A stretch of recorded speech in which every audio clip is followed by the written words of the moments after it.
One of my biggest fascinations in pop culture history was the 2010 late night wars between Conan O'Brien and Jay Leno. If you're not aware of this time in history, or you've forgotten certain aspects of it because you're not obsessed about a mostly forgotten 2-week period of a 50-year plus old show, I'll give you some quick background information. In 2004, Jay Leno was the host of the most storied franchise and #1 rated late night show in The Tonight Show, and Conan O'Brien was the host of Late Night, the show that would come on immediately after. Both hosts were well liked and popular amongst television audiences and formed a 1-2 punch no other network could provide. But 2004 marked the end of Conan's contract, and seeing as how his show did supremely well amongst the 18 to 34 years of age crowd, the so-called most important demographic in TV, NBC wanted to do everything in their power to keep him. But this was going to be hard to do, as it was known that Conan basically would only sign another contract if it meant he got to move up to host The Tonight Show, which, as mentioned before, under Jay Leno's stead,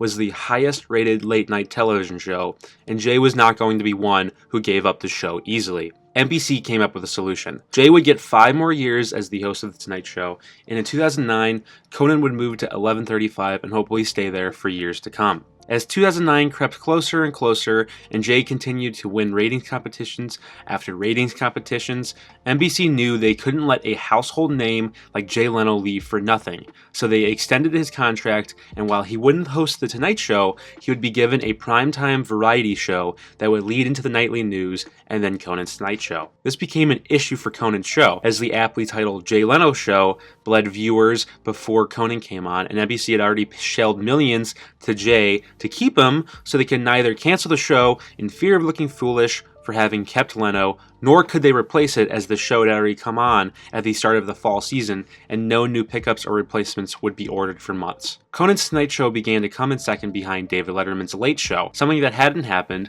since about 18 months into Leno's tenure. NBC came up with a solution. Move Jay Leno to 11:35, have him come on for half an hour, and push Conan back to 12:05, as well as the brand new Jimmy Fallon edition of Late Night back to 1:05. This caused a very nasty and very public fight of sorts, as NBC, Leno, and Conan were locked at wit's end over whether The Tonight Show would be pushed back or not. Eventually, NBC came to an agreement with Conan that saw him accrue over $32 million but lose The Tonight Show, which was then handed back to Jay Leno. Conan hosted his last show on January 22nd, 2010, and Jay Leno would be back as host on March 1st. Conan would go over to TBS, where he would host his show until 2021. Let's move a little forward now, all the way to 2014. After 4 more years as the head patriarch of The Tonight Show, Jay Leno was finally ready to retire, albeit this time on his own terms. The only question was, who was going to be there to replace him?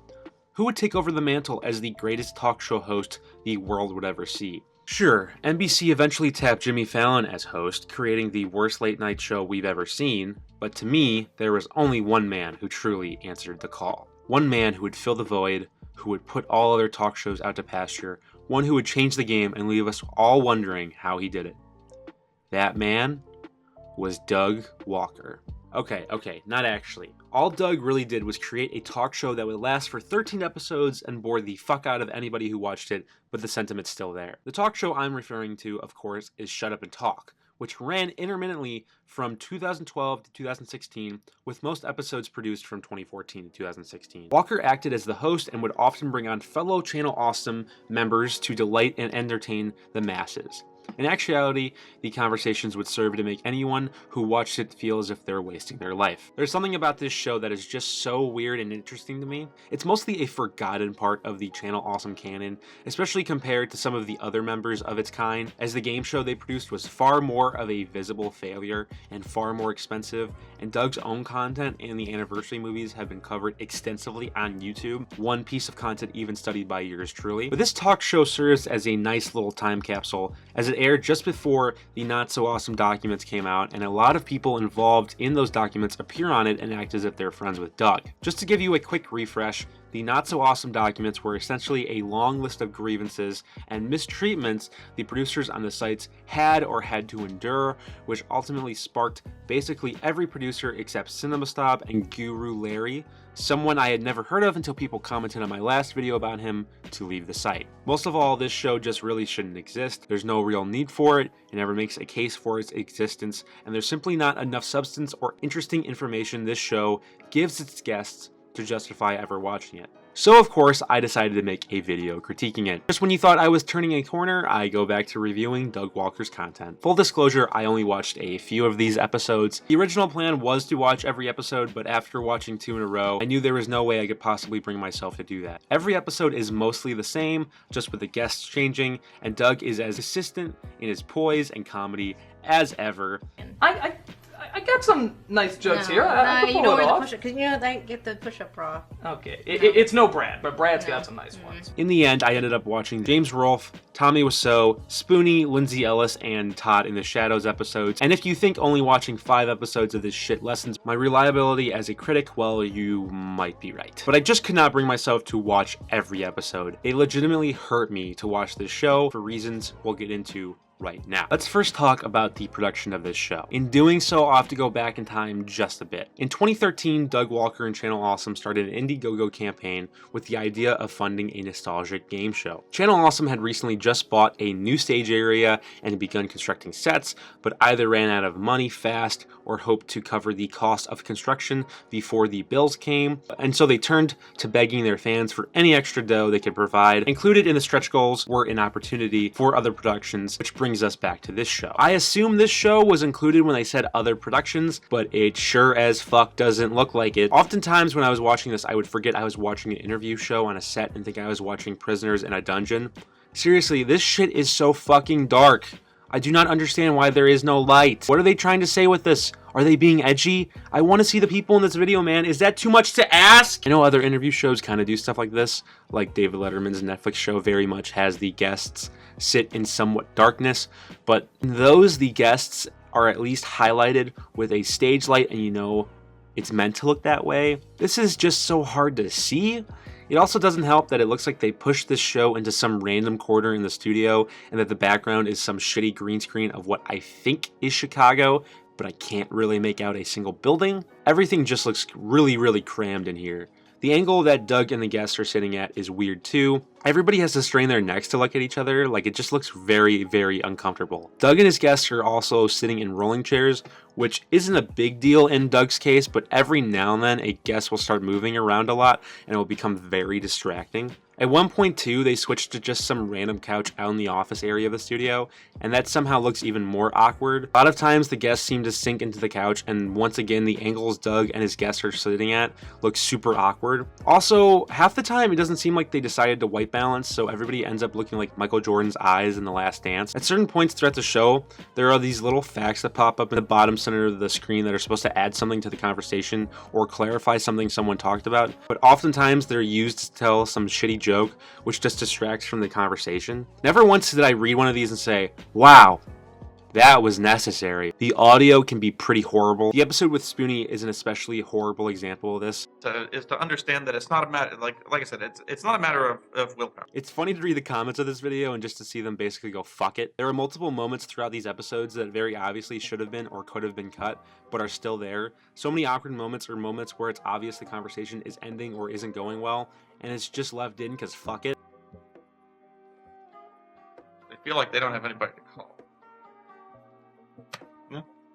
There's a time Also, every episode starts off with an obnoxious intro that plays annoyingly loud jazz music that at every moment tries to get you to cut your ears off, punctuated by the pictures of Chicago, as well as Doug is the nostalgia critic for some reason. Other than the fact that Doug lives near Chicago and that he is the nostalgia critic, these aspects of the intro have nothing to do with the rest of the show. At least with something like The Tonight Show, if they show New York in the intro, it makes sense because the show takes place in New York and they often film around the city. The city is an actual character that informs the show. Chicago does not fucking matter to the show whatsoever. Every episode either takes place on Doug's couch, which I should mention that at certain points you can hear the guest move around on, or in his cavern, and the only thing he and his guests talk about is how hard it is to be a critic. The nostalgia critic himself is barely mentioned, and if he is, it's only ever in the context of Doug talking about behind-the-scenes machinations of the character and his content. He's not a part of the show like he is with a game show. This is just Doug being Doug. The intro just feels like it's lying to you, and it's literally the first thing you see. The production alone of this thing is already questionable, and it's not even a majorly important part of the whole thing. Let's move on to one of the more important aspects of the show, that being the actual guests. I don't really have an issue with who they brought on. A lot of times it's Channel Awesome producers or Channel Awesome adjacent personalities, and Doug even got Greg Sestero and Tommy Wiseau of The Room to be on the show. The issue I really have, or what's especially glaring to me, is how uncomfortable it seems all these guests are. Spoonie is constantly moving in his chair. Todd is visibly nervous when he's talking to Doug. Also, for some reason, he decided not to wear shoes or even socks for this thing, and so at certain points throughout the episode, we're forced to see his naked feet. I love Todd, but I never once wondered as to how his feet looked. My favorite moments in these episodes, though, are when the guests tell Doug how wrong he is. But honestly, the day that I felt really bad about the Dune review was when I watched your Independence Day review. And I'm so curious what the connection is. well, you got a lot of things wrong. I just really enjoyed Doug being put on his ass on his own show, especially since this is unscripted and he can't control the direction of it. Still hate it, by the way. Well, I'm so glad that my botch up has cleared the way for your botch up. No. He can't really control anything in the show, a talk show of all things, which brings me to my next point. Doug is just a god-awful host. This really shouldn't be a surprise, but you figure that even if this show achieved nothing else, it could at least be a nice conversation between Doug and his friends. But he can't even get that right. Almost every episode, right out of the gate, Doug antagonizes whoever he has on. Please welcome Tommy Wiseau. Oh, hi, Tommy. Please welcome Todd Nathanson. How are you, sir? I am doing pretty good. Glad you flew me out here. It's great to be here. What's with the mask, weirdo? Please welcome Lindsay Ellis. How are you doing, Lindsay? I'm pretty good. How are you, Doug? I am very good. I cannot complain. So, honestly, as you very well know, you were brought on to Channel Lawson to bring in a more feminine outlook on nostalgic media. So I guess my first question is, why are you such a bad me? Maybe it's just me, but if I'm having my friends on my show, friends who are taking time out of their day to talk about whatever it is Doug wants to talk about, I don't want to start the conversation off by immediately being a dickhead. After he moves on from the intro, every question Doug asks seems weirdly tilted in such a way that the conversation really only matters to the 5 hardcore fans who are watching the fucking thing. He asks pretty self-congratulatory questions to James Rolfe. I remember because I was toying around with the idea of the nostalgia critic because I love nostalgia. I was going through the same phase that you and most of America was, I guess, at that time, at least people our age. And when I saw you doing it and that people were really responding well to it, I said, okay, so this can be a thing. You can talk about things that most people would say are childish or from the past or they're not worth talking about. And you can actually make like a big deal of it and you can make it entertaining and there's an audience. What did you think when you saw people actually getting into stuff that many were saying was just childish and not important at the time? In Spoonie's case, Doug starts talking to him about his mental illness, but it's not very clear on whether or not Noah was ready, prepared, or comfortable to talk about it just yet. In 2012, you went to the doctor, received an interesting diagnosis. What was the diagnosis? I was diagnosed with bipolar 2.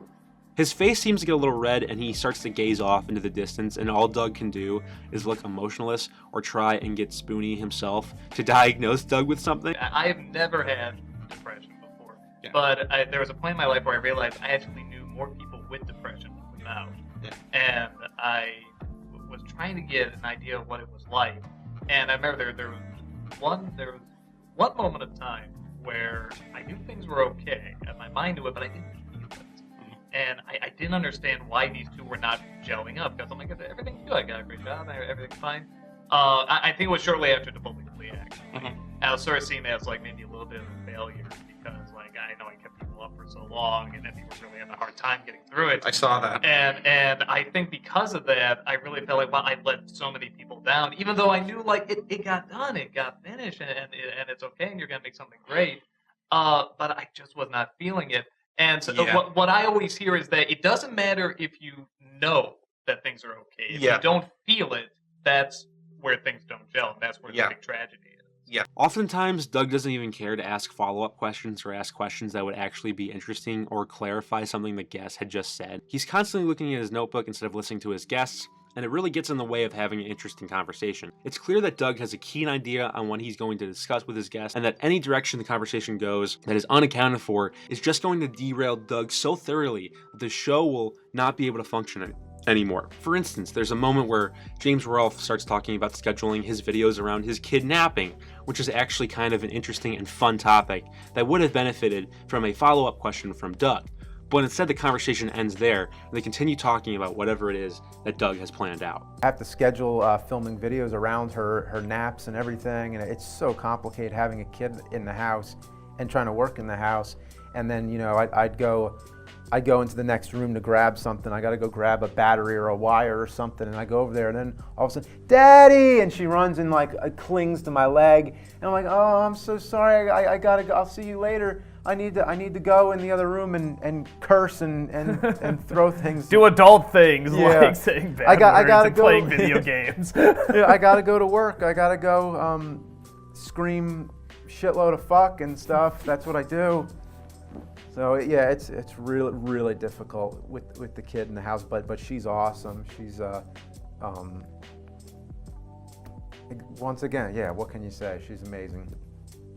Gotta ask, worst game you ever played? Doug's over-reliance on his notebook gets in the way of this feeling like a conversation between friends and makes it feel way more like a robot trying to figure out how humans work. Seriously, it does not seem like Doug emotes in any way like a normal human being. Every time they cut to him while a guest is talking, either Doug is over-exuberant and looking like a madman, or he's looking like a stone-faced killer. It should not be this hard to look normal when you're talking to your friend. But then again, I don't know if anyone would ever label Doug Walker as normal. He also has excessively white teeth, which certainly doesn't help. When he's not having boring conversations, Doug is asking questions that stupefy his guests or cutting them off to make terrible jokes. My makeup got super plain. I stopped wearing the bow tie. The glasses usually were because at any given time I didn't know where they were. Except for like at first because like they were reading glasses, I'd pop the lens out because of the glare from the lights. You were trying to fake nerd it, weren't you? No, I do wear glasses. One of the more annoying running gags I've ever seen comes at the end of every episode when Doug tries to get his guests to fake laugh with him. It's supposed to be some kind of parody, like it's supposed to be making fun of all of the talk shows that have the guests being chummy with the host at the end and when the credits are rolling, but this bit is so obvious and forced, and it happens in every episode, that even by the end of the second one, you want to nuke it straight to hell. This is where we look at you and we act like we're talking the whole time. Yeah, you know, and just laugh. is that what we're doing? Oh, I didn't even realize. Exactly. Oh, cool. We're going right into it, man. Right into it. Why do they do that? Why can't they just I like never walk on know. stage and I have, never like, a know. smoke? But most of the guests wear shoes too. I guess this leaves us with one last question. Why does this even matter? Well, in the grand scheme of things, it doesn't. Shut Up and Talk only ran for 13 episodes over roughly 4 years, and by my count, not a single episode has over 1 million views. In the grand Channel Awesome lexicon, it's mostly forgotten and inconsequential. But I think going back and watching the interviews with the creators you still like or were interested in at some point adds some interesting context to the whole story of Doug and the site's creators falling out. In the Spoonie episode, he starts to talk about how grueling of a process shooting Kikassia was, and Doug looks absolutely terrified at what Spoonie might say. What is the toughest thing you had to do, whether professionally, personally, and most importantly, how'd you get through it? Putting all that aside, let me try to answer that on a different few issues. Shooting the crossover movies was arduous. Of course, Spoonie ends up clarifying that the shoot was fun, but it's just kind of interesting to see this hint of conflict before we really knew what was happening. Doug starts to talk about Taboli Flea as if it's his crowning jewel, but of course he mentions how fast the movie was filmed, and you can just kind of feel the tension between him and Noah. Very difficult shoots because we were essentially shooting movies, which take 2-3 weeks in 3 days, but really great working with so many talented people. How did we overcome them? It's because I think we all clicked so well together. I'm very proud of all of them. So, yeah. There we go. Knowing what we know now about the going-ons of Channel Awesome, these episodes act as a weird little time capsule. These are essentially the last times a lot of these creators are seen on camera with Doug before the documents came out, or at least the last times not in a review, just talking. It's so weird and semi-interesting to see what things were like before everything happened and see the inklings of what it would lead. Now, I don't really recommend going back to watch all of these episodes. Every episode essentially has no point to it, and no interesting conversations are being had, and they act largely as giant waste of time. But if you do decide to go back and watch any of these, you will at least get to see some of this conflict and see what I saw, which is pretty interesting. In conclusion, this talk show should not exist. No conversation is ever interesting enough to watch. They never go over anything important, and it largely acts as an excuse to upkeep Doug's ego. Essentially, what we have here is a reason to draft legislation to disallow Doug from ever talking to anyone ever again. I will be outside waiting for signatures if you want to sign. I'm looking to get this shit done before lunch. Okay, thank you, bye. Like, yes, die, beautiful child. What?